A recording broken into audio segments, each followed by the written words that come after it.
Good evening, everybody. I'm Mike Patrick. I am the editor of the Coeur d'Alene Press, and I'm tonight's moderator. Thank you all for taking the time to come here tonight, giving up World Series Game 1.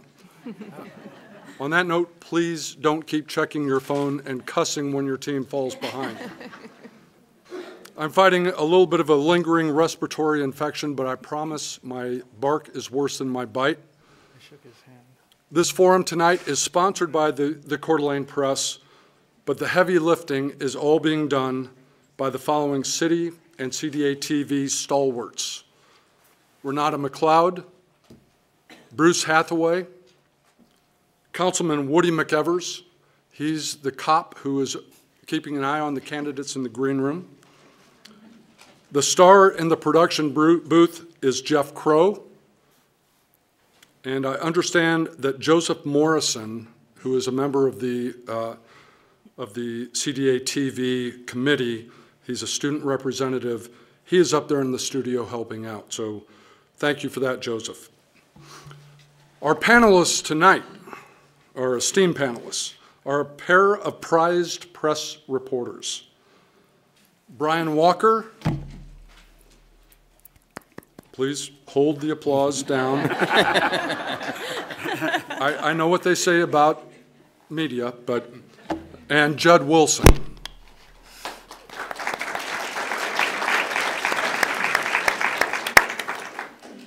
Our timers, our press columnist and birthday girl, she gave up her birthday tonight to help out, Sholay Patrick, and her daughter, Charter Academy and Earlham College graduate Elena Johnson. Okay, we're going to get into the meat of it right here.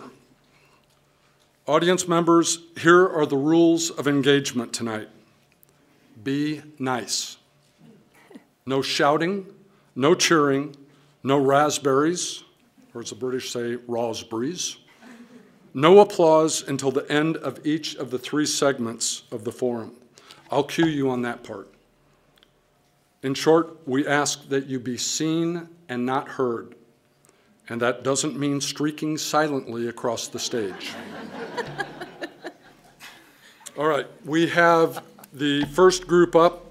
The rest of the candidates have been briefed. They are all in the soundproof room.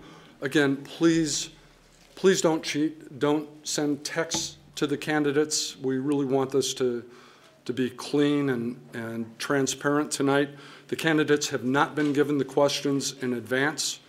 We're going to do our best to make sure they get fair opportunities to answer them. Besides, we're planning to ask different questions of the candidates anyway. All right, so first up, we have District 2, and I'm going to ask that we start with you, Dale, and just go from left to right. Each candidate has 60 seconds for opening remarks, and then we'll jump right into the questions, okay? Okay. Ready? Yep. Okay. Good evening. I'm Dale Broadsword, and like I said, I'm running for District 2 Senate. True Idaho native. I've been here for 65 years. This is my playground area here. I was born, raised here in Coeur d'Alene, and I went to school at IHM Academy, which is now defunct, and I was the last graduating class in 1971. So that gives you kind of an idea how old I am. I'm also a unionist. I represent several different aspects of my union as a grievance man, safety rep, former vice president, current financial secretary, vice president, North Idaho Central Labor Council, and the District 3 board member of the Idaho State AFL-CIO. Good, and I should have emphasized the fact that the timers are going to be holding up cards letting you know when you have 30 seconds, 15 seconds, and then the last one says, shut up. Okay, it doesn't really. All right, Sean? Thank you. My name is Sean Luoma. I'm the Libertarian candidate. I'd first like to say thank you to CDA-TV, Mr. Patrick, all you people for attending. This is, I'm looking at all of you as my neighbors hoping to serve you. And this is really a great opportunity for myself to be in front of all you and for you to see me as well. I'm a libertarian candidate. I believe in freedom and liberty. What does that mean? That means liberty has consequences of action. Freedom isn't free, but liberty is something that I would like to reboot. People in this area are rugged individualists. These people here want to think for themselves, and they want people to listen to them. And I want to listen to you, and I want us as a community to come together, Kootenai County, and move forward together. Thank you. Thank you. Senator? I too would like to extend my thanks to the sponsors and those of you who came tonight to listen. It was really great to see this participation. My name is Steve Vick. I'm the incumbent senator for District 2. I live in Dalton Gardens. I've been married for 34 years. I have 4 children and 7 grandchildren. This last session, I was elected Assistant Majority Leader, just the 2nd person in the history of the state from Kootenai County to be elected to majority leadership. I think that the state of Idaho is, by and large, moving in the right direction. We're the envy of much of the rest of the country when it comes to our economic situation and the prosperity that's coming this way, and I would like to continue that if I have the privilege of being reelected. Thank you. Maria? Thank you. My name is Maria Andrews, and I'm running for the Idaho House of Representatives in Seat A. When I was first asked to run, my first response was, I'm not a politician. This isn't, I think my mom's calling. But after I looked at it and did a lot of prayer and reflecting on it, it was put on my heart that I should go for it. My dad always said, if you can sit around and complain about things, but if you want to see something that you feel passionate about, then step forward and afford some change. So when I looked at the House, I saw that there was some imbalance there. As a Democrat, lifelong Democrat, I saw that there were only 11 seats, and I'm thinking, you know, we need to bring balance. We balance our tires, our decorating of our homes, our relationships, and so I just felt passionate that so people don't feel marginalized, so they feel they have a voice at the table, and that's why I decided to step forward. Thank you. Vito? Good evening. I'm Vito Barbieri. I'm the incumbent for District 2, Seat A. I am married. I have 3 children, grown children with 1 grandchild. I've been in Dalton Gardens since 2004. I'm presently serving as the chairman of the House Business Committee. I've been in that capacity for 4 years. We address insurance, we address occupational licensing, we address a few things like that. And of course, it's pretty clear that District 2 is fairly conservative. And I represent District 2. I'm more concerned about the taxpayers and the burden on taxpayers, and recognizing that all in this balance, we must make sure that we don't overburden the taxpayer in trying to take care of the services and the other necessary things the government does. Look forward to the questions. Thank you very much. Thank you, Vito. And John, I'm gonna let you make some opening remarks. I do have to tell you folks, John Green is the Republican candidate for Seat B in District 2, House Seat B. His opponent is a person who does exist, Alana Brooks, but she has never responded to questionnaire requests. The Democratic Party has indicated she is not a Democrat. I wish I could tell you more, but I invited Mr. Green here because I thought he at least deserved a chance to express his views. So, John? Well, I really feel like the odd man out. I've agreed not to have them ask me any questions. If I hear something or one of the questions that I particularly want to comment on, I will. I know Alana Brooks. She is a real person. She's a great individual, and if there were more of us like her, we'd probably have more Democrats. I ran on a very limited campaign of smaller government, lower taxes and individual responsibility.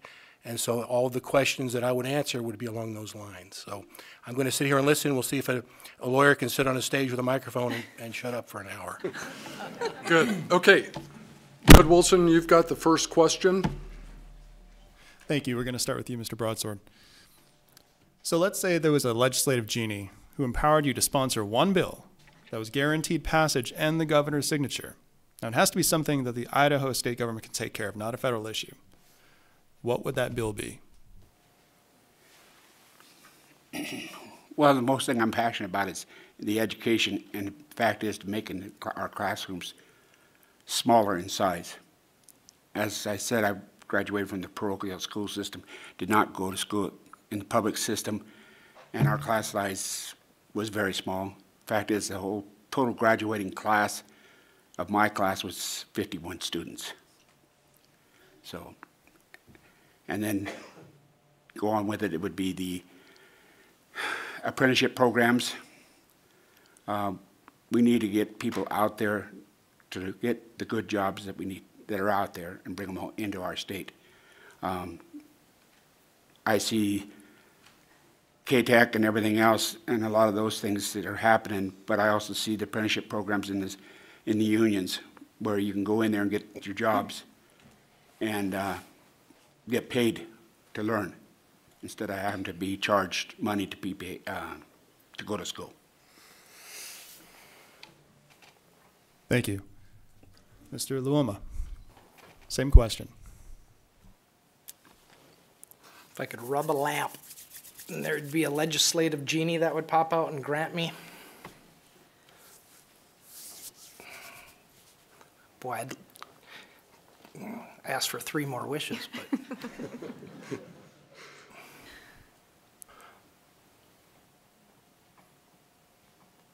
The people in need had shelter. We didn't have people on the street, sleeping under benches, that there would be a way we could involve communities through the legislature to involve the whole state to care for those that are in need. That's the whole purpose of government, is to service the people. I mean, that's an easy one. I could ask for, everybody could eat as well, but one thing at a time. And I may be speaking on, the fantasies of what government could be someday. Well, that's why I'm running for State Senate District 2, because it's you and me. Take care of us. Thank you. Senator Vick? Thank you. Well, there's certainly lots of things that we could dream about. One of the things that I have sponsored that I would still like to see accomplished is the repeal of the sales tax on food. I just think that it's inappropriate to tax a basic necessity like that. I think it interferes with people, their ability to live. It also, anytime you're taxed, it reduces your freedom. I just think it's one of the most unfair taxes that we have. And while that, is not maybe in overarching huge thing, it is, I think it's very important, and that's why I worked so hard on it. And we were able to get it, the bill passed. Unfortunately, the governor vetoed it. But it's things like that. I'm on the tax committee. I work on tax policy. I think that tax policy is something that affects us every day of our lives, and it's very important that it be done right. And so that's one of the things that I would like to see, is that we repeal the sales tax on food. Thank you. Ms. Andrews? Thank you for the question. That's a very exciting question. And since the last 3 have hit some great points, I'll go with something different. If I had the ability to do that, it would be to first, as we peel back the partisan lines a little and truly look at the people that are the most important, and take away the marginalization and this continued judgment of different groups and such, if we could do that. I think then we would see the working poor be addressed, all the issues that seem to plague us right now. And so, yeah, that would be my wish. Thank you. Representative Barbieri. Thank you. I think that twofold answer. First thing is to recognize that at $8 billion the state budget is getting to be out of control. So we have got to begin to figure out a way to make more efficiencies so that the budget does not continue to grow at the rate that it has been. And coupled with that, the representatives of the people, the legislature itself, is the weakest link in the triad in the government. If you count the bureaucracies, there's 4, but the agencies. But we have got to strengthen the representatives of the people within the government structure so that we can find ourselves in we can be more effective when it comes to executive actions and when it comes to judicial actions in voicing our own perspective on whatever the issue is. Right now, we're trumped just about at every turn. And so those two issues, I think, go hand in hand. If we have more strength within the legislature, more authority, exercise that authority, we'll begin to exercise some restraint in the growth of the budget. Thank you. Thank you. Mr. Green, would you care to weigh in? I think the statute that I would impose or like to see enacted would be something to restore the humanity of Idahoans, and that would be to remove the exception for abortion from our criminal statute so that preborn Idahoans have a right to life. Thank you all. Okay, Brian Walker, next question. Thank you. We're going to go to mix it up a little bit so everybody has the free opportunity to speak first and think a little bit. We're going to go in reverse order. So back to Mr. Green, if you wish, and then we'll go from right to left this time, just to mix it up a little bit. My question for each of you is, why should voters pick you over your opponent? Just going to start. Thank you. I think the first thing to recognize is that experience counts. After 8 years of establishing relationships and learning the procedures, and the term I use is learning where the ropes are and when to pull them, it's important to recognize that it takes time to do these things. It takes time to get in a position where you can understand the dynamics of an issue and talk with those around you, like-minded and unlike-minded, that you can begin to digest and discuss and tear apart issues so that you can recognize what the issue is actually doing. These things are important. So not only is it important to have the experience and recognize that the relationships and the process is important, but also recognize that the constituents of District 2 expect a conservative, pro-life, fiscally responsible, limited government representative, and I am that candidate. Thank you. Thank you. Ms. Andrews? You are totally correct. I come to you without having the experience that you do, and but I do come with a passion and a drive, knowing what's, I believe strongly about doing the job for the people. I believe that as representatives, we should represent all of you. I feel I am just, those who know me know that I am relentless about learning and getting things done. I don't rest a lot, and I'm passionate about all those things. As far as choosing, all I can say is that I can promise you that I bring a heart and I bring an open mind, and that's what I bring to the table. Thank you. Senator Vick? Thank you. I think that when I first campaigned, I don't know that I understood the district as well as I do now. But as I've traveled the district from Harrison to Hauser Lake, Spirit Lake, and all points in between, I've learned that my views, my what I call my core beliefs, are very similar to a majority of the people in my district. A lot of them, what's important to them is for government to leave them alone, for them to maintain the ability to be armed if that's what they choose to do. They feel that taxation is too high. And those are the things that I believe, those are the things that I work for and fight for in the Senate. It's because that's what I hear from my constituents. That's what's important to them. There are other things that are important to them, but by and large, those are the top concerns that I hear, whether it's through emails, through the town halls that I've done. And so I try real hard to listen to my constituents, and I feel very fortunate that I believe the majority of my constituents and I agree on what are the proper solutions that should be worked toward. Thank you. Mr. Luoma?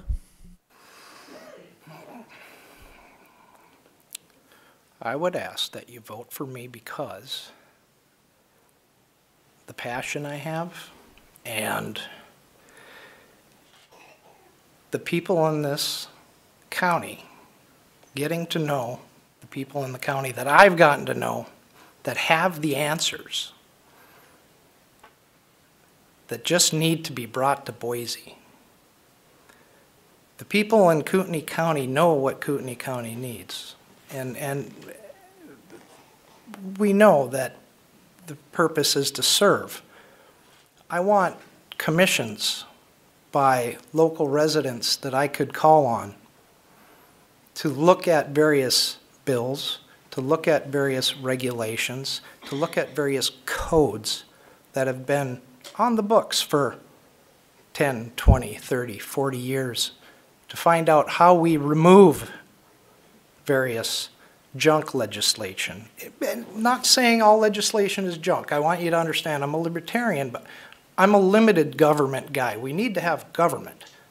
We need to have a limited government. It just seems to continue to grow. I want the government off your back. You people know what you need the government to do and what not to do. I want to hear from you. That's why I want you to vote for me. Thank you. Mr. Broadsword? Well, you were close. It's broadsword. I apologize. That's fine. But everybody makes it. One thing is, as I mentioned earlier, I'm a grievance man. I have to sit down and discuss issues with a company, and it's a give and take process. And I believe that's what I can bring to the table on that aspect. The other aspect is that I will listen to the people that elect me. Also, I will listen to the lawyers that we have elected in our state house when they say the bill is not viable in the courts, and instead it costs us money because it was taken through, went through the court system, and the state lost. That bills of legislation has been passed through our Senate and our House of Representatives. I believe that we all should have a right to have a voice, and that's why I would listen to everyone that come down to me, or talk to me, or call me, email me. I may not give you the answer that you would like to hear, but I would reply back to you. That's. Thank you. Judd, you have the third and final question, then we'll have closing remarks. I would remind the audience that I wish we had time to ask everybody 10 questions. We simply don't. The Coeur d'Alene Press published on Saturday a voter's guide. We printed extra copies. If you didn't get one, please feel free to come to the Coeur d'Alene Press. We'll give you one for free. That will give you more information on all of the candidates you're hearing from tonight. Okay, Judd? With this last question, we'll change up the order. Senator Vick, we'll start with you, work our way to Mr. Broadsword, then come back around, and Ms. Andrews, you'll go last. So in a few days, voters will decide on two propositions, Prop 1 on historic horse racing and Prop 2 on Medicaid expansion. The question is, if elected, will you support the will of the people on these two issues? You may give a yes or no answer if you want to keep it simple, or you may explain if you wish. Well, I think that the simple answer is yes, I will respect the will of the people. When we pass an initiative, it becomes law, just like a bill that we would pass. And like a bill that we would pass, there may be things in the future that need to be changed about it. And so by saying I would respect the will of the people, that doesn't mean that as passed, they will stand forever. After a year, there may be some things either with the historic horse racing or the Medicaid expansion that need to be tweaked. In regards to the Medicaid expansion, I think that if it does pass, if we don't put some serious constraints on it, the spending could very well get out of control. Almost every state that has done that, the number of people who participate is 50% higher, some 100% higher. Some states triple the number of people. And so it can become very, very expensive. And so by saying that I would respect the will of the people, I need to qualify that by saying if we feel that we need to put some restrictions on that or change parts of it, I think that is the prerogative of the legislature. Thank you. Mr. Luoma. Proposition 1 and 2, both of them, I have issues with both of them. Just the basis of Proposition 1 is gambling. Who cares? Really? Gambling. Yeah, it can bring things into the community and it can bring seedier people and such, and that is true, but as a community, we're supposed to police ourselves. Expecting other people to do everything that we don't want others to do. I mean, come on. I don't care. I don't care. Proposition 2, I have problems with that, where the money comes from. General fund, I hear it's from the general fund. And, well, there's a lot of stuff that comes from the general fund. What are we shorting? I mean, we already have people that need medical care. They're required, it's required for the hospitals to give the care to these people when they need the care. So we're going to require everybody else in the state of Idaho to pay for people up here to have medical care. That's our job. But we take care of that. Expecting other people to take care of it, it just seems, I have a problem with it. I will vote no. Thank you. Mr. Broadsword. As for the will of the people, whatever the will of the people is, that's what I would do. Under Prop 2, the Medicaid expansion, like Senator Vick said, some things that may need to be tweaked. My opinion is it may not need to be tweaked, but we need to come up with an alternative. I figure that the Medicaid expansion on Prop 2 is a stopgap. We need to figure out a way to make sure everybody is insured, not just the people that would fall into that. We have got to come up with a way. If that's figuring out bringing in insurance, but can't make it the insurance where you pay $20 for the insurance and it's going to cost us, and I'm talking about the citizens, the state of Idaho, $50,000 to cover their insurance cost. I don't agree with that, and that's what a lot of the Republican Party has alluded to. I don't know if that's nationally and that's not statewide, but I figure we need to come up with a better solution. Thank you. Want to chime in? Representative Barbieri. Thank you. I think it's important to point out that this issue is raised because of Obamacare. Obamacare and passing the state exchange has created this problem. Remember that the devil is always in the details. And what you're hearing in the advertising is not exactly the truth.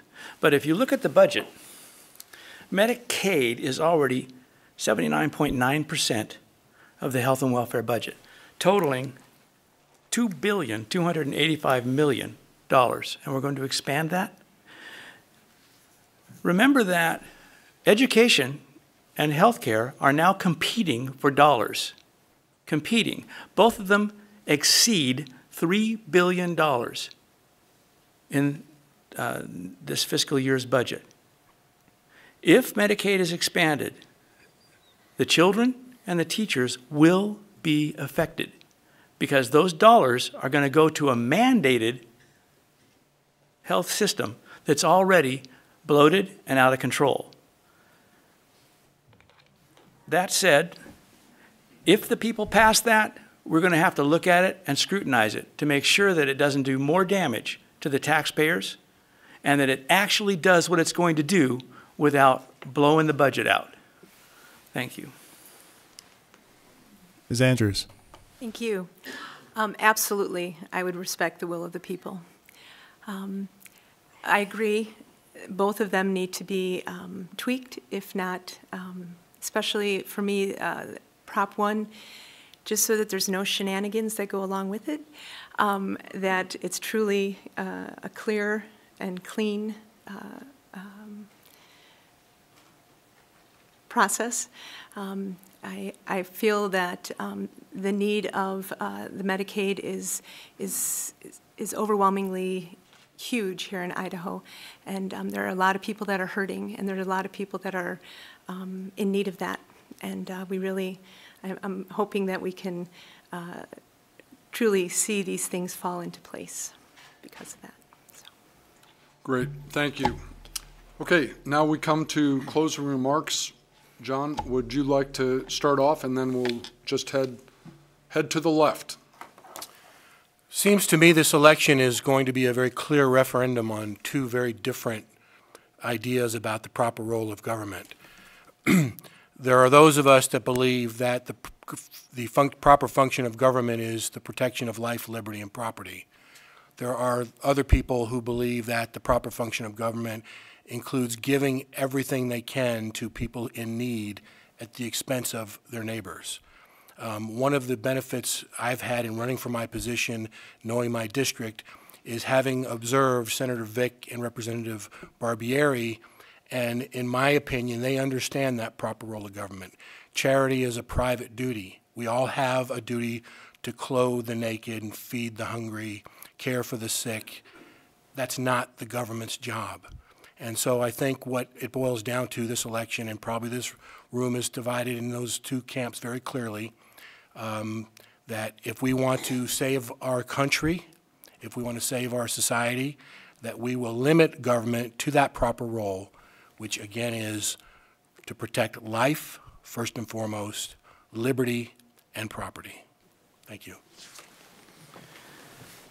Right along those same lines, I think we have to recognize that universal health care is inviable. It's not viable. It's not something that can be done and survive the expense. What happens in Idaho is important because it seems that states are the only place that the people have any say about what's going on.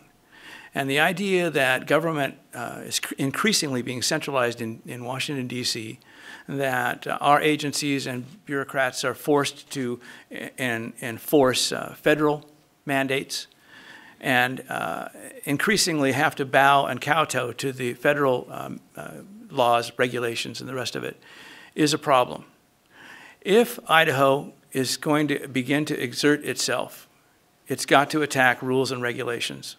I started a interim committee to begin to examine rules and regulations for licensing, to streamline them, to make sure that they were not anti-competitive, and that committee is now still working. That needs to be expanded in the entire area of bureaucratic rules and regulations. They're overburdensome. The people in District 2 want to be free of government regulations. They don't want to be free of government. They recognize the responsibility of government, as I do. but we have got to continue the fight to decrease and limit government in our lives. Thank you very much for being here. Thank you. With hearing all this tonight, I keep hearing over and over the people of District 2, and I too have been chatting with just thousands of residents of District 2 who feel that they aren't being heard, and they feel that while things amazingly are happening, there are things also that are not happening. And they really need to be addressed. It's kind of like the old hook and ladder, the guy at the back trying to turn, you know, and I understand that, and I know there's no quick fixes to anything. It is a process, and I'm just willing to be committed to that process, and thank you again for coming this evening. I believe that America is the greatest country that has ever existed on the face of this earth, and that Idaho is the best state in this great country. And, you know, lots of people talking about conservative and liberal or progressive. To me, you know, the term conservative is you try to preserve what you already have. And because I do believe that America is a great country and Idaho is a great state, I want to preserve those things.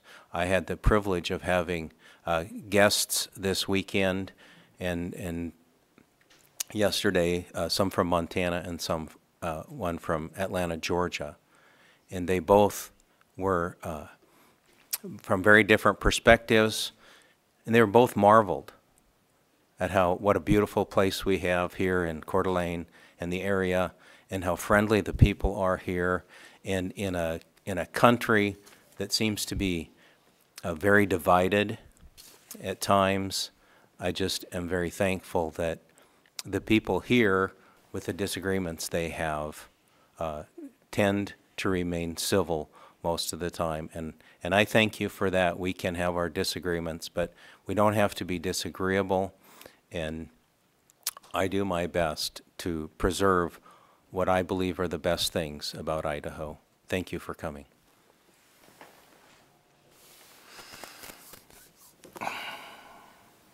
This is a beautiful place to live. It absolutely is. I've been here for 14 years, living in Bayview. Wonderful, wonderful town. Working in Hayden. The people here know, they know what's needed to fix the system, and I want to help. Libertarian is a non-aggression principle. You do not do harm to other people. But somebody's stepping on you or kicking you, you have all rights to do something back. I'm not condoning that, I'm saying you stand up for yourself. I want the government off our backs. I want us to figure out our way out. We can do whatever we need to do that we can be happy in Idaho. And finally, okay, I'm going to finish saying, I'm going to do a stump for W. Scott Howard, who was not allowed in the debates for the House of Representatives for U.S. House. He is in the room, and please write in Mark Eberlein for County Commissioner, District 1. Thank you, Dale. That was a shameless plug. Well, I agree with all my fellow colleagues here. The state of Idaho is great. If it wasn't, I wouldn't be here. Like I said, I'm born and raised here in Coeur d'Alene, lived here my whole life. I could have moved to Spokane. I work in Spokane. I could have moved to Spokane or to Washington, someplace over there, but I elected not to. I raised my kids here. But, and here's the big but, we have a problem where we have conservative against liberal, liberal against conservative, and libertarian against, or everybody against libertarian. And constitutionalists, you know, it all goes down the same pike. But what we don't realize or we can have a tendency to forget, is we're all human beings. We all make mistakes. We all live, hopefully, by the good book. What we need to do is do that and take care of ourselves and take care of this great state. Thank you. Great. Candidates, thank you. Folks, let's give them all a big hand.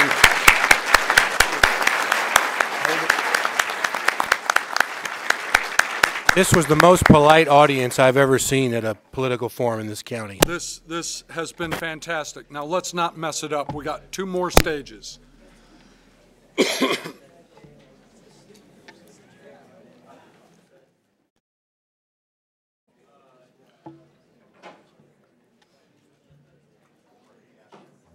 Just a note, this forum tonight is being live streamed. I think most of you are aware that it will also be rebroadcast a number of times between tomorrow and November 6th on CDA TV.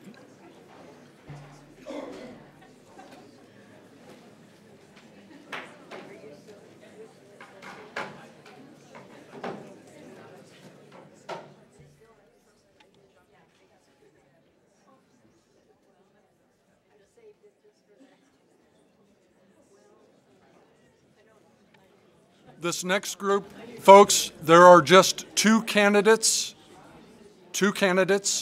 in District 3 in competitive races.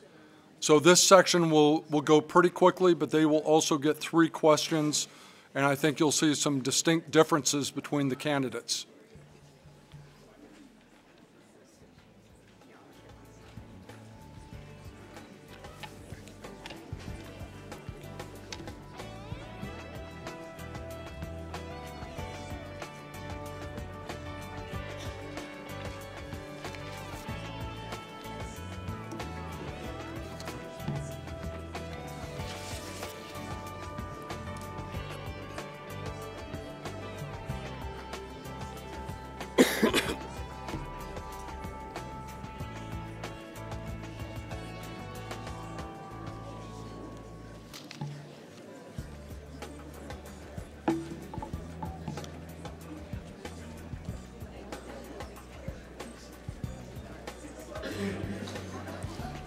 Okay, I think we're ready to go.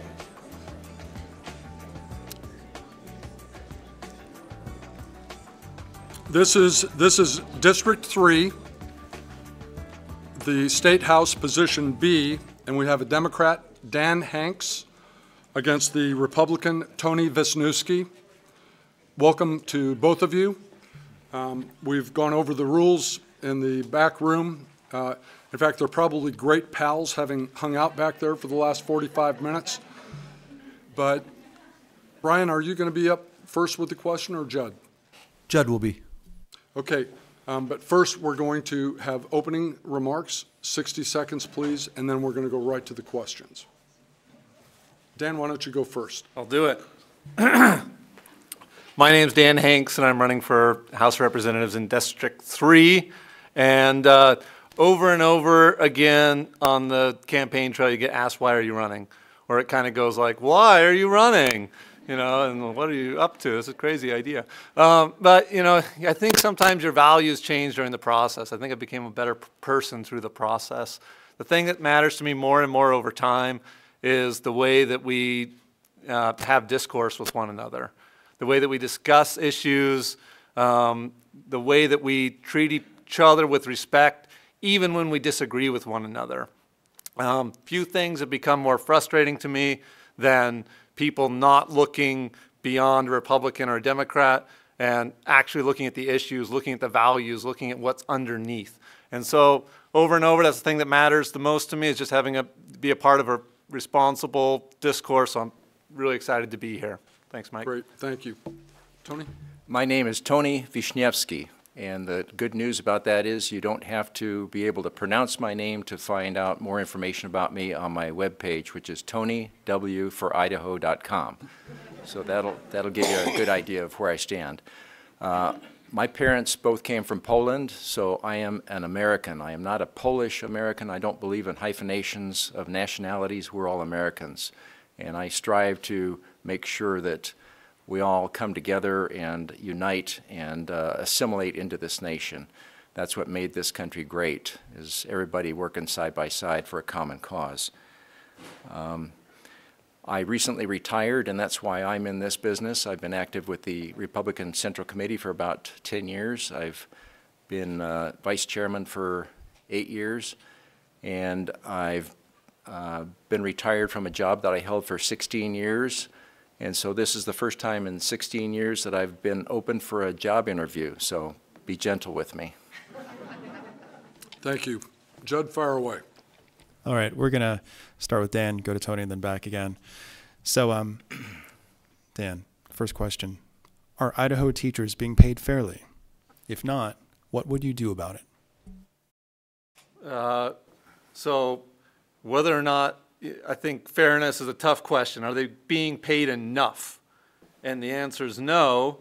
And so we'll do short education. District 3 is comprising mostly of Post Falls, southern half of Rathdrum down to Worley. Massive amount of teacher turnover over the last decade. And if you're talked to a teacher in the last few months, it's worse than it's ever been because Washington has raised pay considerably for teachers across the border. So we had a top teacher, Post Falls School District, take a job in the Valley, $30,000, moving from Post Falls over to the Valley. It's not competitive. It's not good for our students to be having our best teachers go across to Washington. What do you do about it? You've got to fund education better, and you've got to specifically put significantly more money into teacher pay. Teacher pay should be competitive in Idaho. We should be stealing good teachers from Washington, not the other way around. Thank you. Would you please repeat the question? Sure. Are Idaho teachers being paid fairly? If not, what would you do about it? Fairness in pay depends a lot on the free market system. You hear a lot about Idaho being the 49th as far as spending per capita on education. Dollars are not always necessarily dollars. I moved here 30 years ago from California, and the last time I looked at my house, a modest house, 1,400 square feet, 3-bedroom, 2-bath, it was valued at $820,000. Now, to compare a teacher's salary in California to here in Idaho, where the average house might be on the range of $220,000, $250,000, those are not apples-to-apples comparisons. They're so far off, they're terribly skewed. Now, the difference between us and Washington might be a little closer, but the state legislature has addressed this issue. They've got a pay scale increase that's been going on for a number of years and will continue for another number of years. So with that, I think we will be able to help some of the disparity in pay that teachers are seeing.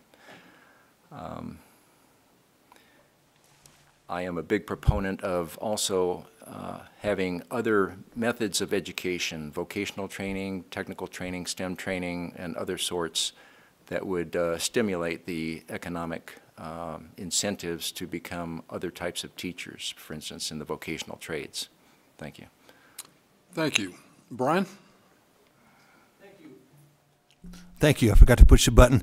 We're going to go in reverse order so Tony and then Dan this time.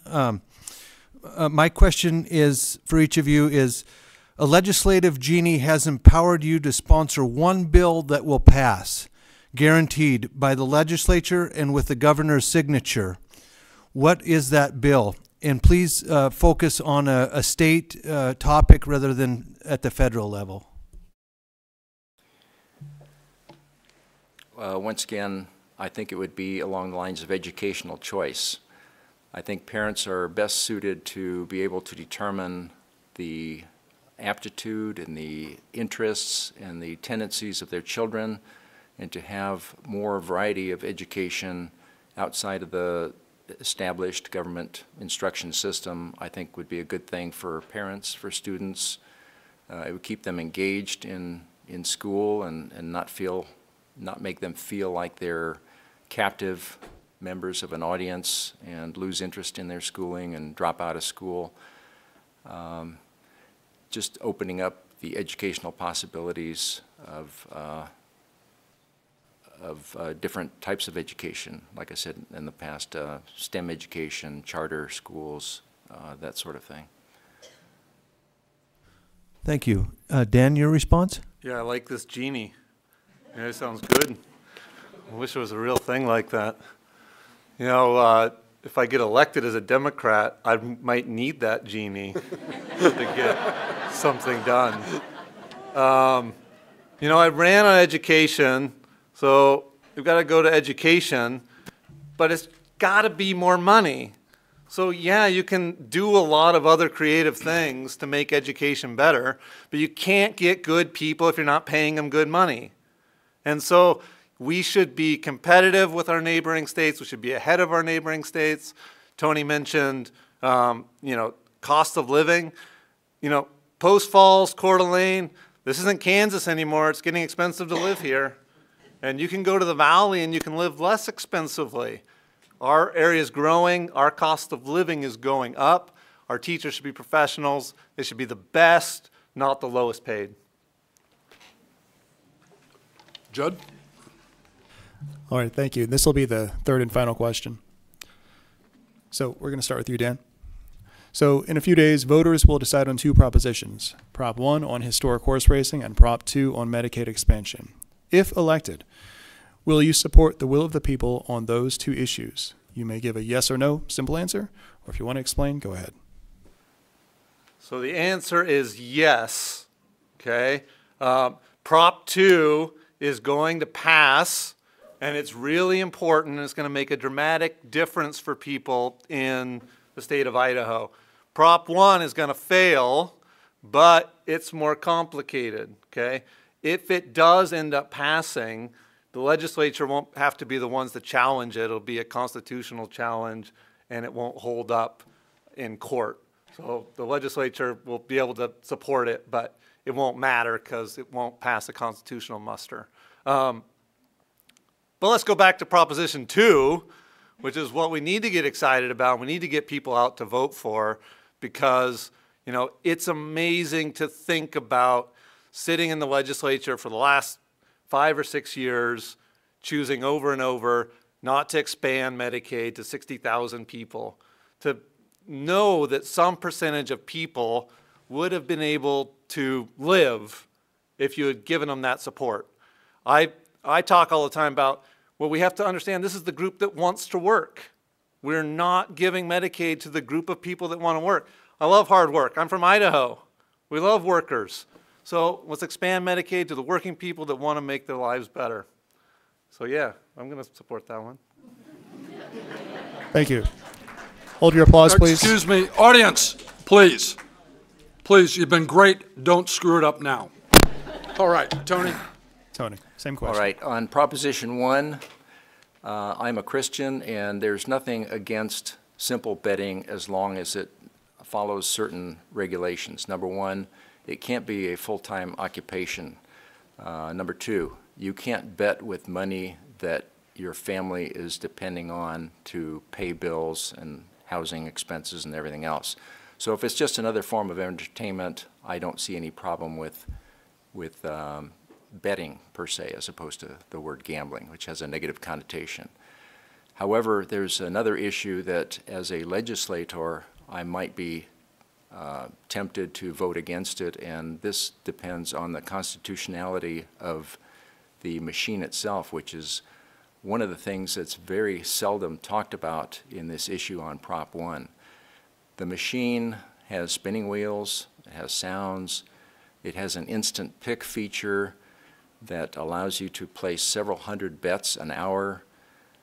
So in this regard, it looks like a slot machine, it sounds like a slot machine, it acts like a slot machine, and I know it's pari-mutuel betting, but once again, is it or is it not a slot machine? If it is, it's against the Constitution. I'm sorry I don't have time to talk about Prop 2, but I am against Medicaid expansion, and we might get into that in the closing remarks. Great. And that's a perfect segue, Tony, into closing remarks. You're up first. Some of the platform issues that I stand on are pro-life.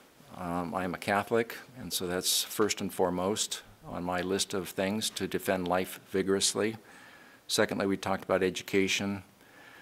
Federal lands is another issue. Right now, the federal government owns 62% of the land in Idaho. We need to get that land back. Between the state and the federal government, it's 75%. That's like owning a 4-bedroom house and having three of those 4 bedrooms locked up with just a peephole where you can look in and feel comfortable that you own it or that you have an interest in it.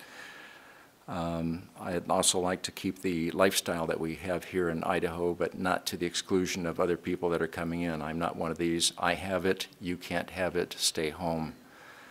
As far as Proposition 2 is concerned, right now, people don't realize this, Medicaid is the single largest expenditure item in the Idaho budget.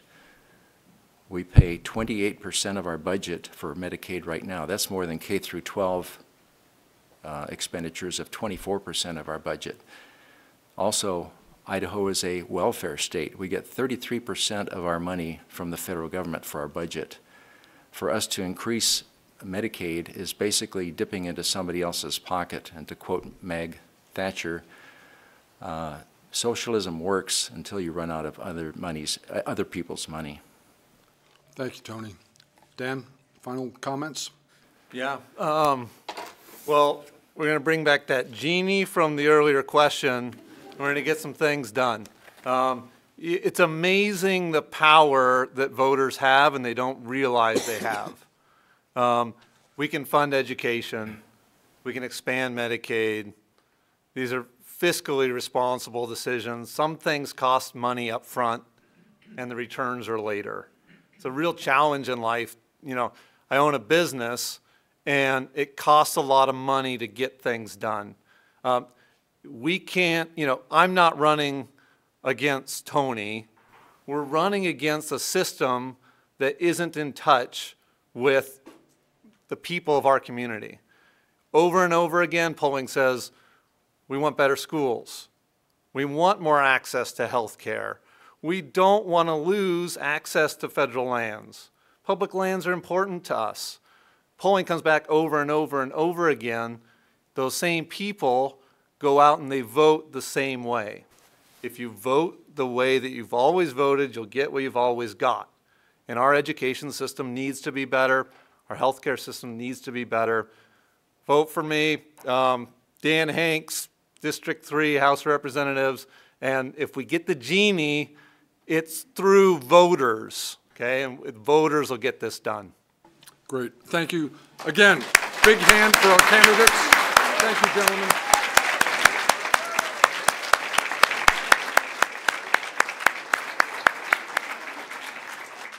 All right, the candidates get an A+ for that round. The audience, you slipped a little bit, and I'm looking right at you.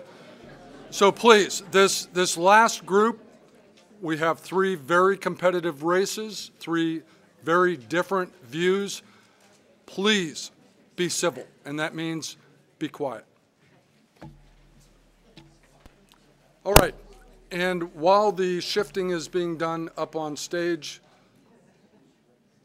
kind of a cool little factoid is these 2 reporters sitting across from me are not just asking the questions and listening to the answers, they're reporting as we're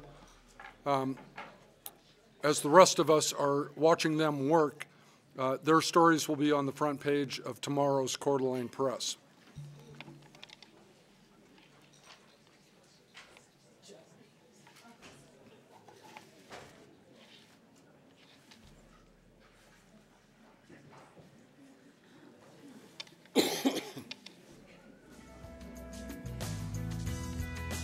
I'll also take a minute again to thank the people who are making this happen. The Coeur d'Alene Press is sponsoring this event I'm grateful to my wife and daughter for being the timers tonight. The reporters, you guys are doing this on a voluntary basis, right? I don't think so. Commission. But the real hard work is attributed to Tom Hearn. Tom, are you still in the audience? Tom showed up early to help me set up the chairs tonight. Tom Hearn from the Coeur d'Alene School District School Board.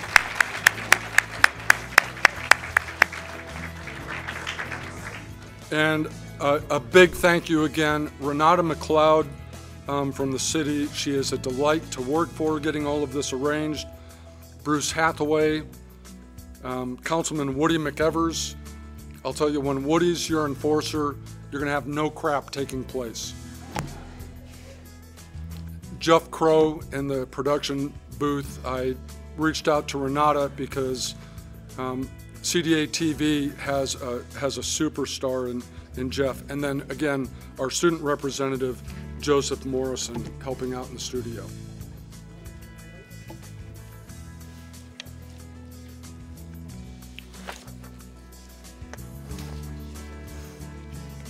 And this is something that brings joy to an editor's heart.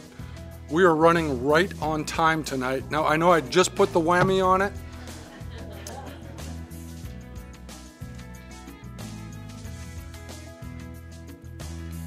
But so far, so good.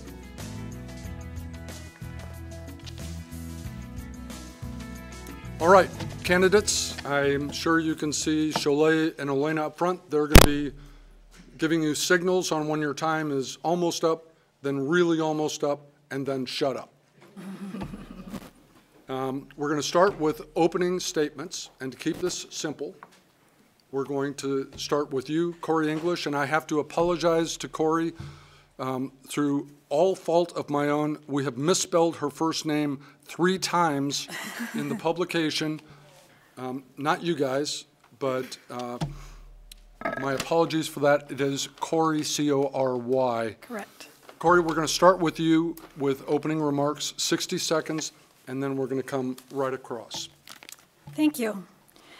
My decision to run for office this year was to bring a different perspective to Boise.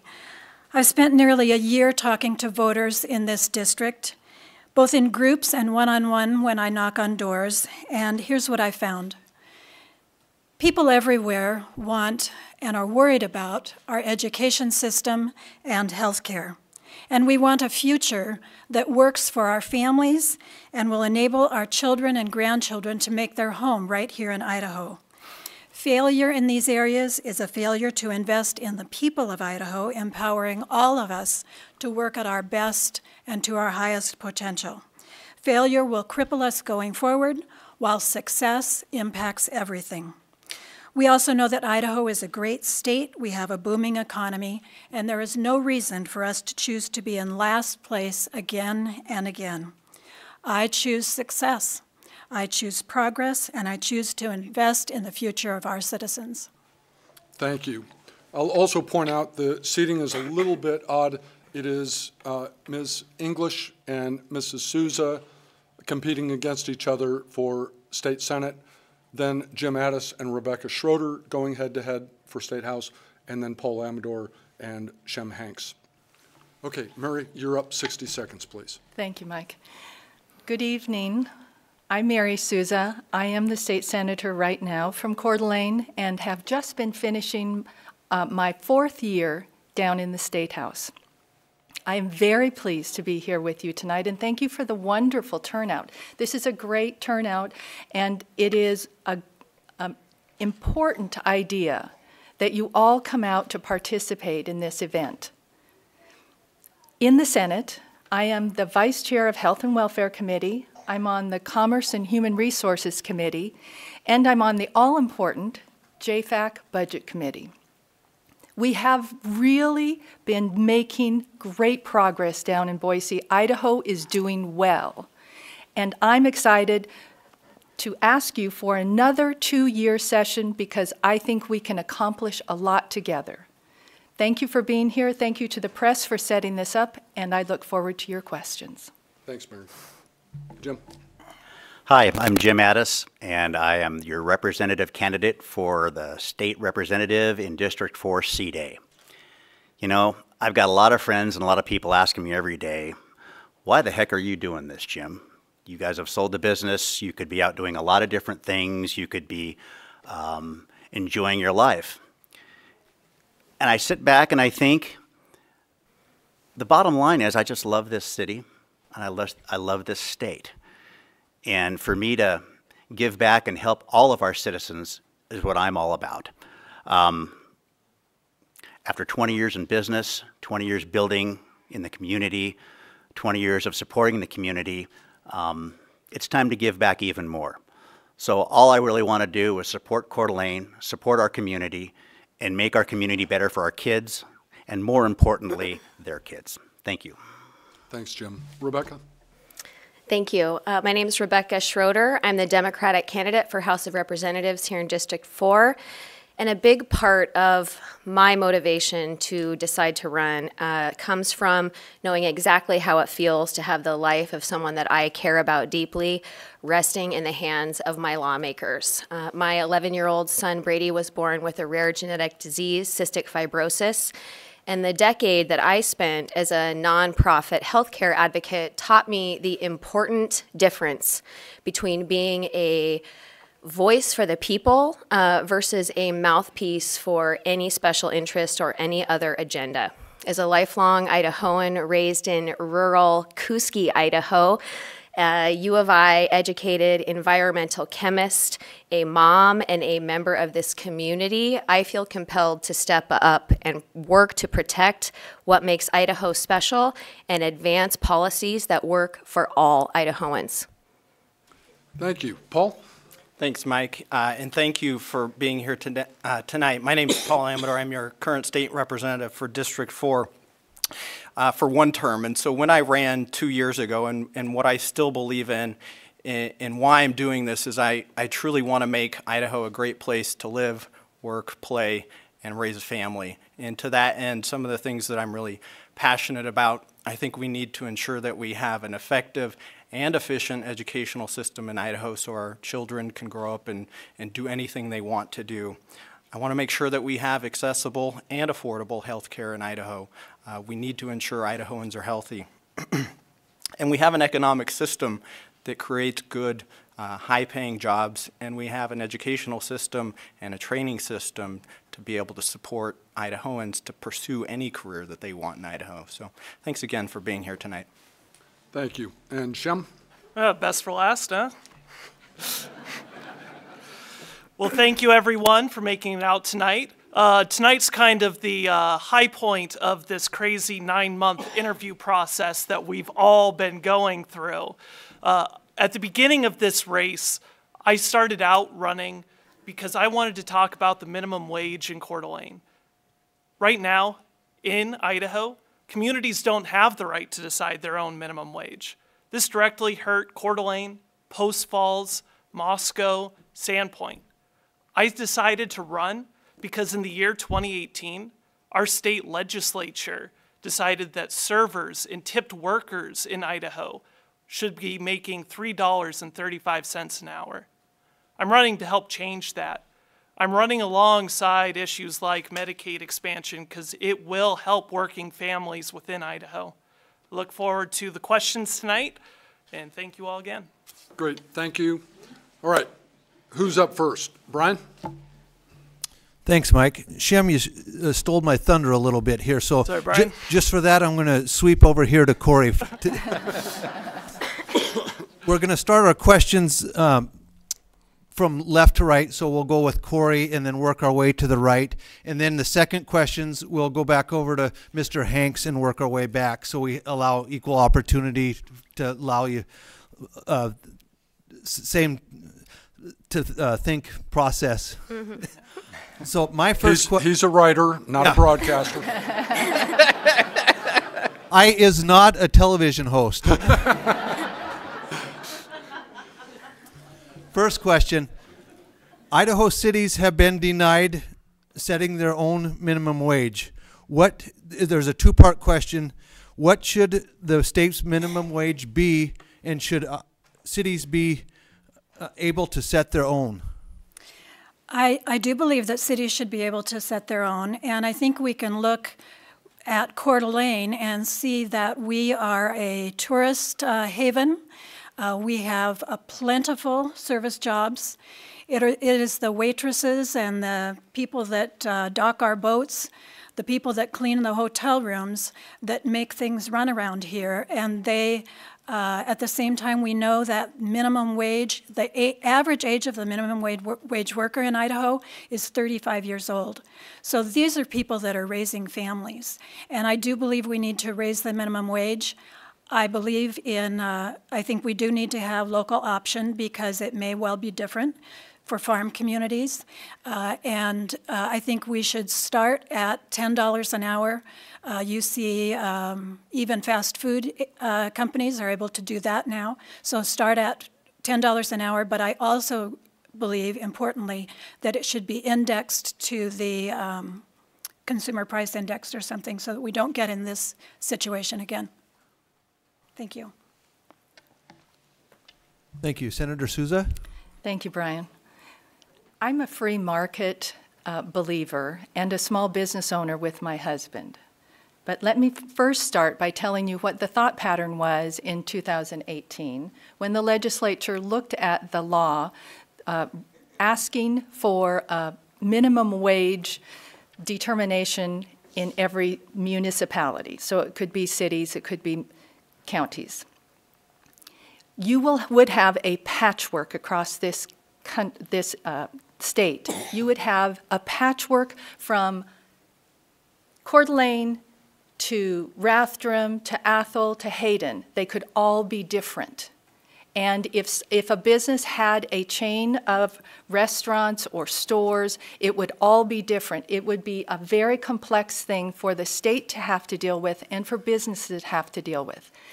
And earlier in the green room, we were chatting, and I mentioned to Shem that in this booming economy, we don't need a minimum wage set by government. We have the federal minimum wage, and many states have the same wage as the federal government, and Idaho does that. And we did not set $3.35. It was just in the standard language of the bill. We just simply did not let the cities and counties have individual choices, so there's consistency across the state. But as a small business owner, I told Shem that we don't need a minimum wage right now because it's so difficult to get good employees. Good. Thank you. Jim? So I think the key discussion we are missing, the best thing to increase minimum wage is to increase opportunity for our citizens. It's to increase educational opportunities throughout the gamut, whether it's education for a college degree, technical education, career education. The bottom line, if we want to build our economy and build our workforce, we need to give them opportunity to do better. I'm an economics major by craziness, and what we have found in the past is that anytime we try to artificially impact free market solutions, it backfires on us. And that goes as far back as President Nixon and his wage and price issues. Anytime we artificially impact the market, it comes back to bite us. So in the long run, we need to increase our educational opportunity. We have to spur our economy on so there are more jobs. I've got a friend who's trying to hire a mechanic for his shop business, and he offered the kid right out of technical school $15 an hour. The kid says, I ain't going to do it for that. I can make that much money working at Panera. So we're in good times now, but we need to keep up the good work so we stay in good times, and we create an economy that has high-paying jobs. Thanks. Rebecca? Thank you. I think that it's true that we are different here in Coeur d'Alene. We face different challenges trying to compete with neighboring communities like Spokane. And you only have to look at the traffic to Spokane every morning and coming back home every evening to see that that is a battle that we are not winning in being competitive in wages. And I believe that more important in consistency across the state, because we are very different as communities, is giving local communities the ability to value workers in ways that makes them competitive with our neighbors. We are, in fact, 50th in the nation in weekly worker wages, and we are not keeping up with the cost of housing here. This is hurting our local families, and I believe in local control. Thank you. Paul? Thank you, Mike. I think what we should be really focused on, and the primary concern we really need to target in on, is not necessarily the minimum wage jobs, and you know, not to say that group isn't important, but we should be really focused on delivering a high quality educational system and a training system that produces the $20, $30, $40, $50 an hour jobs, and that's how we're going to have to pull ourselves up in our community. I think business and industry thrives on consistency across regulation, so creating a patchwork of different laws throughout the state is the opposite of that and creates difficulties for businesses to thrive.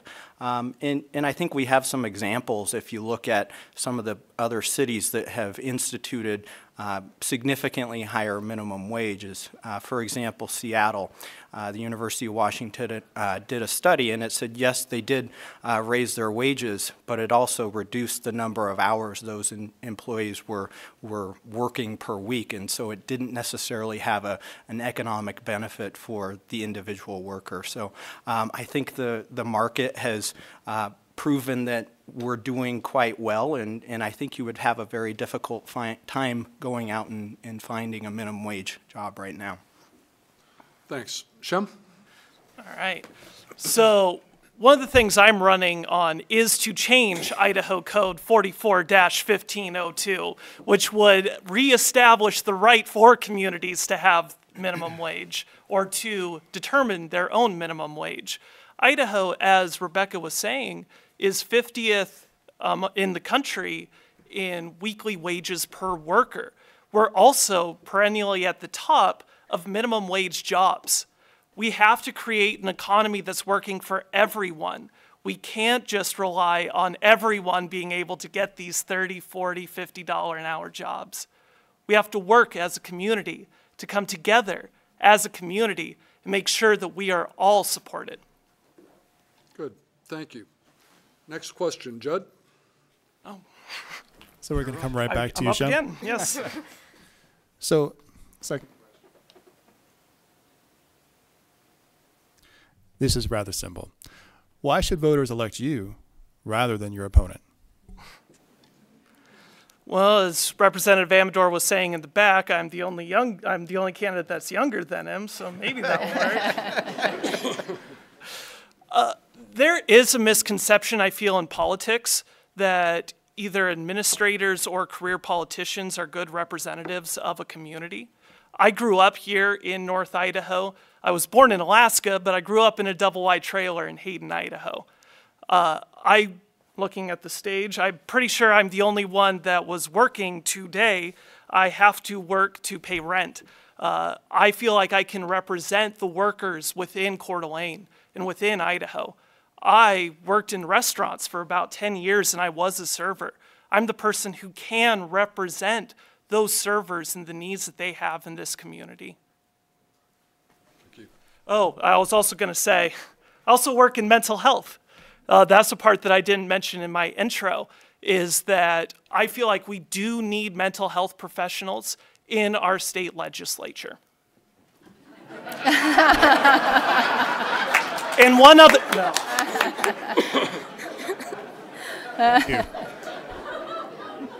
Representative Amador? That may not have come out just right. No. Perfect. Thank you, Judd. Part of the benefit and the negative of being an incumbent is you have a record. And so I think you can look at my record and make a decision on have I represented the community well over the last 2 years. And I would certainly argue that I have done a good job. And when I went down to Boise in the last election, I made two really big promises. And one was that I would be about as strong of an advocate that you could have for education in Idaho, and then I'd be open and accessible to the community. And I think I've pretty well satisfied both of those. So the teachers organization in Idaho, the Idaho Education Association, endorsed my campaign. Our local school board chairman, Casey Morrisroe, endorsed my campaign. So those are about as good of endorsements on education issues as you can get. And so I think I have fulfilled that promise to really be an advocate for education. As far as being open and accessible, sometimes I think I'm a glutton for punishment. I think I've done or been to about 20 town halls in the last 2 years and had crowds of staunchly Democrats and crowds of staunchly Republicans, but I'm always there to listen and to hopefully integrate and find a solution that's the best for our community. Thank you. When I am elected representative of District 4, no one but the people of this district will set the agenda for me. I have not accepted a dime of corporate PAC money. My campaign is fueled by the people that I will serve, and I think that is extremely important. I also feel that my education as an environmental chemist gives me some unique qualifications to make informed decisions about the best ways to protect our tourism-based economy that relies heavily on having wonderful water quality in our lake and protecting our air and soil here. So I am determined to work on the people's agenda. And as I said in my opening statement, there is a big difference between the people's agenda and the agenda of special interests. Thank you. Mr. Addis. Well, quite simply, my life's experiences have prepped me for this next step. After a long, productive career in business where we provided jobs and health care and happiness and support to hundreds of families in Idaho, to the long-standing work I've done in the community, which is very, very, very important. We need to take care of our people in our community. We need to do those things that make our community a great community to live in. At the same token, I've got skin in the game here, okay? I'm financing my own campaign. I'm working with all constituents in Coeur d'Alene and in all of Idaho. I am endorsed by great Idahoans that represent thousands and thousands of workers and citizens in this great state, ranging from loggers to farmers to ranchers to builders to realtors to doctors and to dentists. And I'm proud to be endorsed by them because they know that I have the solutions. And I've worked hard on the key ingredients what makes Idaho great, and that is a strong economy backed by a great educational system, and with the compassion to take care of our citizens. And that's what I pledge to do for each and every one of you here in District 4 and in the state of Idaho. Thank you. Thank you. Senator Souza. Thank you, Judd. In the legislature, those of us that have served look at about 300 bills. We vote on about 300 bills every session. Most of those are standard bills. They come from the administrative agencies, but sometimes you can get a personal bill through that you have worked on with others or even on your own to get through the process. And in the 4 years I've been in the Senate, I've managed to get through about 7 bills that are personal to me and personal to the group that I was working with. One was for increased transparency in the public records request system. And that came from the press because they couldn't access the files that they needed to that were public files. But a bill that I really want to tell you about because I am so involved in helping increase accountability and transparency in government processes. And that's been the focus of many of my bills. The most important bill of last year, however, had to do with foster care. And we were able to take foster care as a committee and as a group of 4 senators, we were able to put that together and change some really important portions of the law to make it work better for families and foster care givers. Thank you. Thank you, Mary. Yes. Well, Mary and I are two very different people. I mentioned that I come at this from a different perspective. I actually believe that government does have a role in betterment of the lives of people, a role beyond just getting out of the way, that there are things that government can and should be doing for us. There are many things in the legislature where we have common ground and people can agree, things that are easy to do working across the aisle. But my concern is these two areas that are of vital importance to everyone, knocking on doors. Nearly everyone mentions education and healthcare, and I see little progress over the past 4 years in either of these. Education, we can quibble about the amount spent and different ways to look at the budget, but I prefer to look at things that aren't getting done. We have classroom sizes that are too large. We still haven't funded pre-K. We have teachers that are underpaid. I spoke to a counselor just last week who moved from Venture High School across the border. He doubled his salary. Speaking of counselors, the industry standard for schools is 1 per 250. Our school district is at 1 per 800. This has a direct bearing on outcomes and a direct bearing on safety in our schools. So there's a lot of room for improvement in our schools and in healthcare. Thank you. Okay, Brian, you've got the last question of the evening, so you better make it a good one. Can we start in the middle? Let's start in the middle. As long as we keep the races together, the opponents, one versus the other, that'd be great. So we will start in the middle. A legislative genie has empowered you to sponsor one bill that will pass, guaranteed, by the legislature and with the governor's signature. What is that bill? And please focus it on the state, a state measure rather than a federal one. Am I starting? Yeah, go ahead. For me, that is easy. I have been a vocal supporter of Proposition 2, which would close the Medicaid gap in Idaho. And I believe that that is something that will need protection from inside the State House, even after the people of Idaho voice their opinion on that. We have 62,000 plus Idahoans that are hardworking, making too much to qualify for Medicaid and not enough to get the subsidy on the exchange.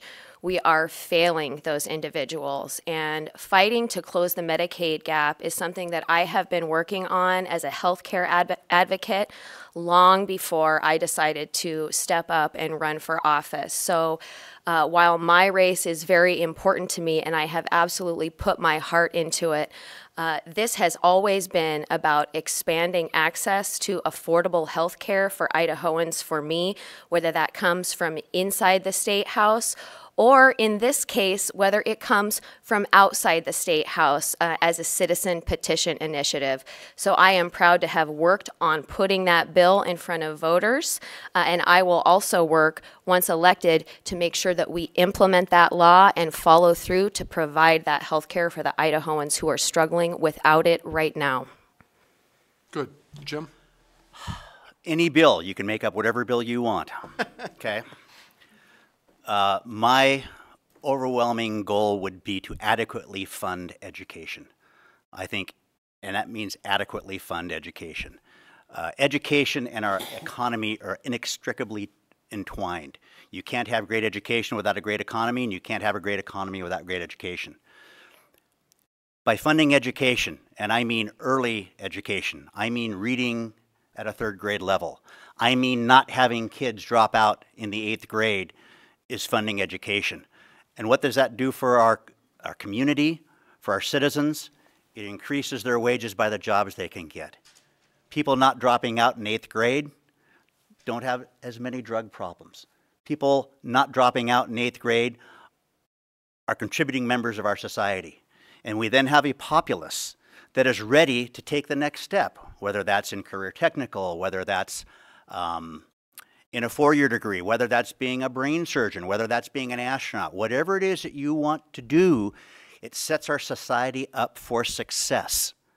And successful people are self-actualizing people. And self-actualizing people make good decisions and are happy and contribute to society. And if we can solve that, we can solve anything. Thank you. Thanks, Jim. Okay, let's go Paul, then Shem, Mary, and Corey. Right. Well, I was hoping that Jeannie would just give me the winning numbers for the lottery tonight. So. Millions, right? Yeah. This is an easy one. I actually even have a name for the bill because I've been a co-sponsor and may be the sponsor in the future because the co-sponsor is not returning, or the original sponsor is not returning to the legislature, but it's an early childhood education initiative called the Idaho School Readiness Act. And so I was a co-sponsor on it last year, and we weren't able to get it introduced in committee, but we're hoping to move forward on it. It's a collaboration between Idaho Business for Education, which is a group of businesses across Idaho that really want to focus on education. And I always forget their acronym, but it's the Idaho Association for the Education of Young Children, and it's an association that's focused on pre-kindergarten preparation. And we really struggle, and the schools have been seeing it more and more as children enter kindergarten. They're not ready to be successful, and there's a plethora of research out there that if you are not prepared to be successful when you enter kindergarten, you're never going to catch up. The bill would provide some unique opportunities both for homeschooled children, to working with communities to form partnerships to provide pre-K opportunities in their communities. I have a 13-month-old baby. I can tell you right now it's amazing how much development and learning is going on in those first years of their life and how important it is that we focus on that. Thanks, Paul. Shem? What do the states of Oregon, Washington, Montana, and Alaska have in common? They all pay their servers and tipped workers at least federal minimum wage. That would be the thing that I would change in Idaho. As a former server, you don't live paycheck to paycheck, you live day to day. You don't know if you're going to be making $10 or $100 any given day. I know from personal experience, one of the hardest things to do as a server is buy a car because you have to prove how much money you make in a week. And so adding that additional stability really helps with the server population or the tipped worker population. And what we found in states that do pay those tipped workers is that there's lower poverty rate, higher take-home pay, and change in employment doesn't really happen. It stays more stable. Yeah. So that would be my one thing that I would change if I could. Thank you, Shem. Mary? Thank you. I would choose to repeal the sales tax on food. And this bill came before the legislature 2 years ago and went all the way through the system successfully, big support all the way through, and then the governor vetoed it. So I believe that we will be bringing that bill back again this year, and I believe it will go through, and our governor will sign it. I know both of the governor's candidates, the candidates for governor have expressed support. So I believe that we will have that sales tax repealed on food. And philosophically, it's important that we have our basic sustenance not taxed by the government. It's a much more complicated process than any of us might think, but we figured out in the legislature how to put a program around it and how to make it work 2 years ago. So I'm sure that we can do that again. But I will tell you that it will also help businesses along the borders of our state because they have to compete with the neighboring states that have no sales tax on food. So it will help in many regards. Thank you. And Corey? Well, I'm going to assume that the voters are going to pass Prop 2. And Medicaid expansion will have taken place. So I'd like to focus on education. And I talked about a change of perspective, and I think that starts with deciding to make education the priority at the State House that it is in our homes. We in Idaho love our children just as much as parents everywhere do. And we need to translate that love and the value we have for our children with an education that is valuable. And this is where we're falling short. And this starts with deciding to fund education on a needs basis. We need to start with not how can you get by with the least amount of money, but what is the best education and the best outcomes, and then set a course to get there. I don't think we'll ever get to the very best, but we need to be reaching for it every single year, better and better and better. And we are not even on a trajectory. I don't see us getting there on the trajectory that we're on.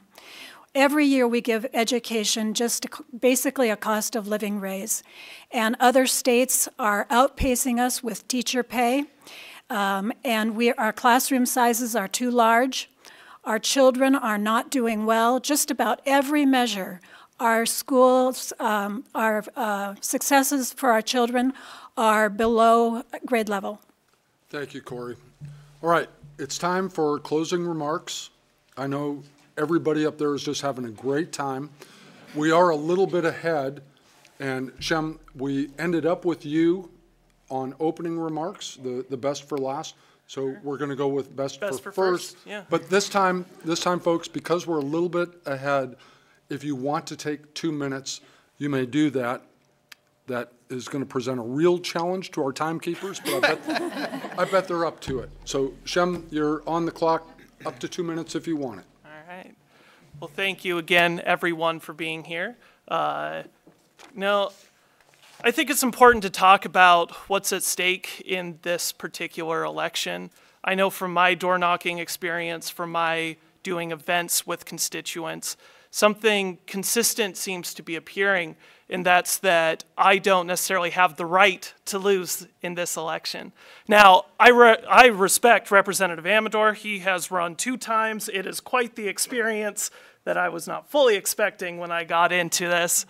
But there are some profound things where I would vote differently than Representative Amador. For example, Representative Amador voted to have individuals who have been convicted of domestic violence be able to have guns. We know that women are 5 times more likely to die in a domestic violence situation if there's a gun in the household. I would vote with Representative Wintrow to change that bill. I also know that Representative Amador was given the opportunity at a town hall to sign the Medicaid petition. He declined. I was one of the first people to sign the Medicaid petition. I have been an advocate for Medicaid since before the ballot initiative was even an idea. And unfortunately, I see that the Minority Leader, Matt Erpelding, is here. I'm sorry, Matt. If it's in the best interest of North Idaho, I will always vote for North Idaho, and not along party lines. And I think that that's something to look for in this election and in this race. I have tangible things that I want to do. I want to amend Idaho Code 44-1502. I want to change server wage. I want to see Medicaid expansion across the finish line. I want to help Representative Wintrow get her bill so that we can save lives. Thank you. I appreciate all of you being here. Thank you. Okay, Paul? Thank you, Mike, and thank you to all of you that are here tonight. I could imagine there are more enjoyable things that you could do on a Tuesday night than sitting around and listening to a bunch of politicians talk about really fun and exciting topics. But I'm just so thankful for the opportunity that I've had over the last 2 years to represent the community. I want to give a special thanks to my wife, Julie, and our son, Peter. I think he's in bed already at this point. She had to take him home. But you truly recognize after getting into it how much of a sacrifice it is for your family, for the most part, to do this job. Because for us in the North, we do move away from home for several months of the year. And so it puts a lot of pressure on them. And so certainly want to thank them. It's one of the reasons when over the last year that has really just changed my perspective is the birth of our son, and how much more relevant the decisions that we make impact our future in Idaho. And I had to kind of pinch myself. So I wasn't born in Idaho, but my son was, and so that kind of made all of a sudden, wow, I've got to be so much more committed to the to the future of Idaho, because my son is a native Idahoan. And one of the things that I've just been so incredibly passionate about has been education. Most of my adult life and my wife's careers have been involved in education in both the K-12 and the higher education system, and ensuring that we have a bright future for our children. And like I mentioned previously, now having a young child in the home has really given me so much more appreciation for early childhood education issues. And we're one of 6 states in the country that does nothing at the current time to provide anything for early childhood education. And so that's going to be a focus for me if I'm reelected, is really focusing on how do we improve our education system, how do we improve early childhood. Thank you. All right, Rebecca. With the growth that we are experiencing as a state and as a community, it is vital that we elect leadership with a long-term, sustainable vision for our community. We cannot afford to keep making short-term, short-sighted policies. And to me, leadership means standing up for what is right for the people that I serve, even if it means risking a political future. We know that investments in things like early childhood education pay dividends down the road in both the health of our community and the wealth of our economy. We understand that investing in things like mental health care programs and substance abuse treatment programs reduces our need to be spending $500 million on bonding a new prison in Idaho right now. We have plenty of evidence that shows that preventative, managed health care is not only the right thing to do for the people here, but is a more cost-effective way to provide care than what we are currently doing with providing emergency room care on the back end.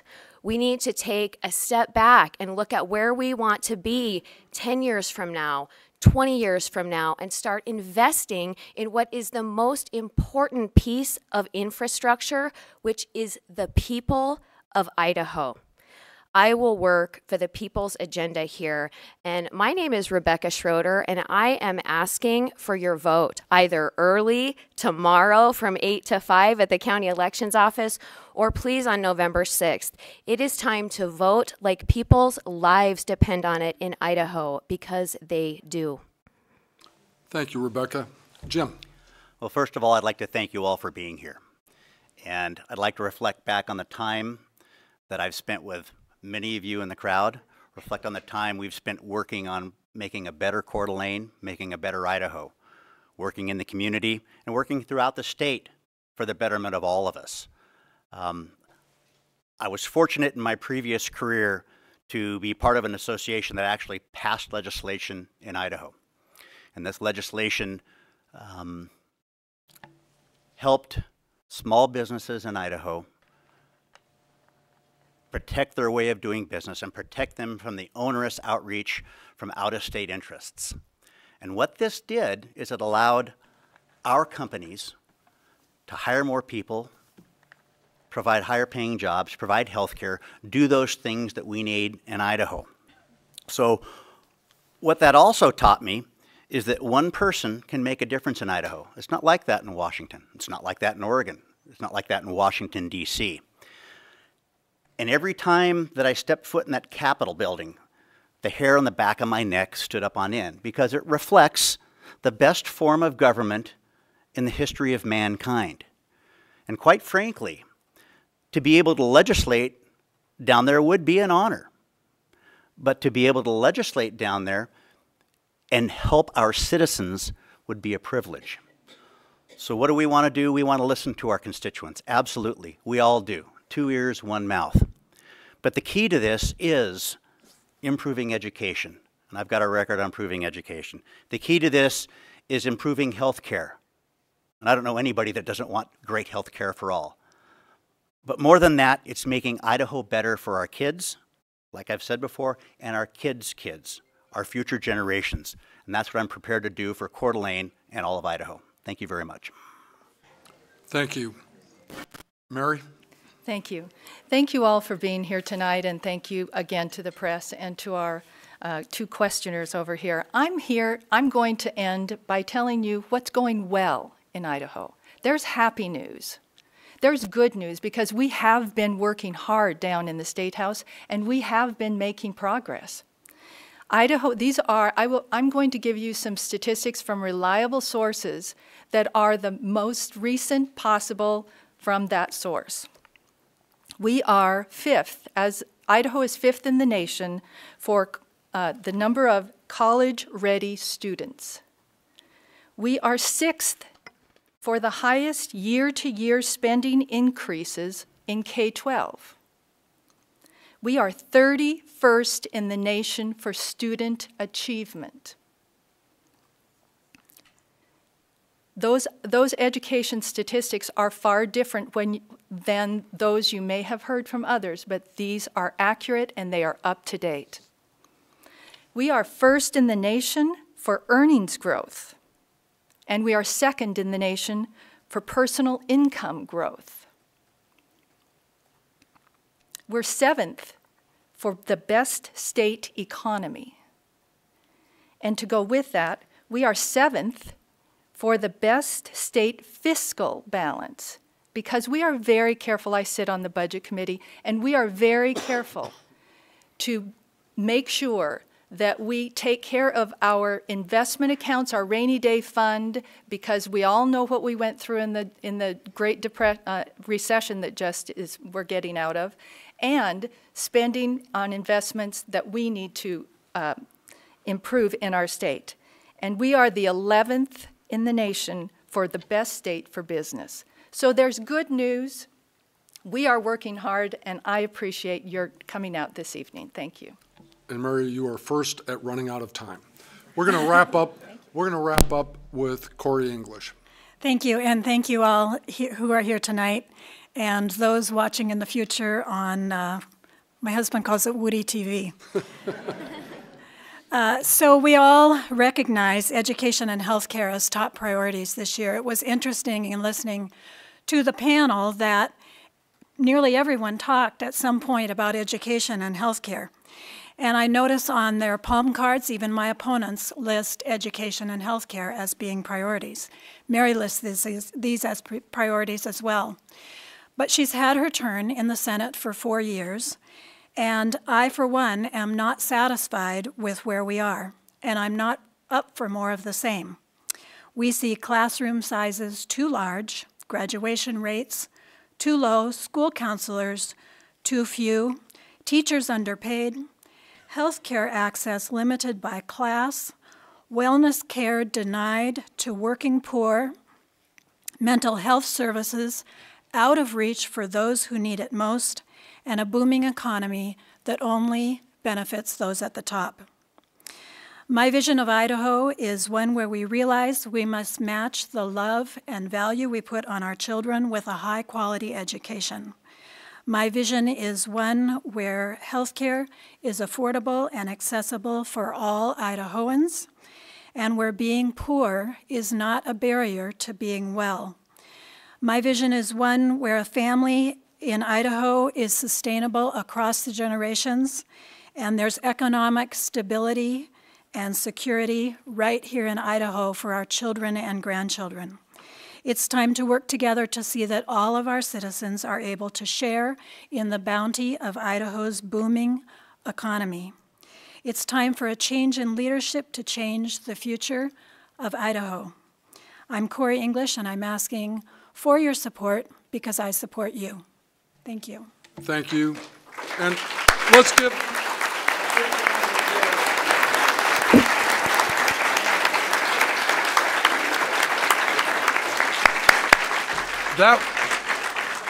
That was great stuff, and we thank you. We thank you, candidates, and wish you all the best of luck.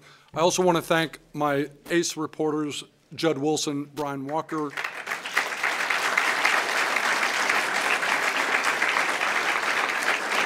I don't think I've ever seen anyone keep time as well as Cholet and Elena.